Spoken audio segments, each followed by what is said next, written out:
नमस्कार मित्रांनो, आज 22 सप्टेंबर बुलढाणा जिल्ह्यातील धरणाचे पाणीसाठ्याबाबतचे अपडेट आलेले आहेत।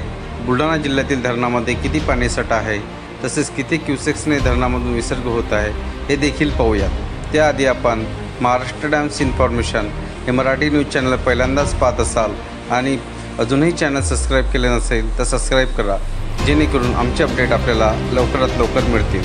बुलढाणा जिल्ह्यातील धरणातील पाणीसाठा खालीलप्रमाणे: 1. नळगंगा प्रकल्प।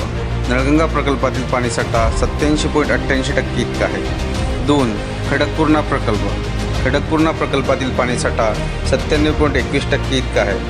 खडकपूर्णा प्रकल्पाचे 2 गेट 10 सेंटीमीटरने उघडण्यात आले असून 66.40 क्युमेक्सने नदीमध्ये विसर्ग करण्यात येत आहे। 3.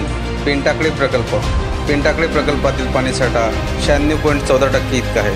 4. ज्ञानगंगा प्रकल्प। ज्ञानगंगा प्रकल्पातील पाणीसाठा 92.69% इतका आहे। 5. पलडक प्रकल्प।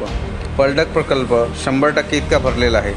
पलडक प्रकल्पाचा सांडवा 4 सेंटीमीटरने आणि 10.78 क्युमेक्सने नदीमध्ये विसर्ग करण्यात येत आहे। 6. मस प्रकल्प। मस प्रकल्प 100% इतका भरलेला असून मस प्रकल्पात सांडवा 5 सेंटीमीटरने आणि 2.02 क्युमेक्सने नदीमध्ये विसर्ग करण्यात येत आहे। 7. कोराडी प्रकल्प। कोराडी प्रकल्पातील पाणीसाठा 48.54% इतका आहे। 8. मन प्रकल्प। मन प्रकल्प 97.53% इतका भरलेला आहे।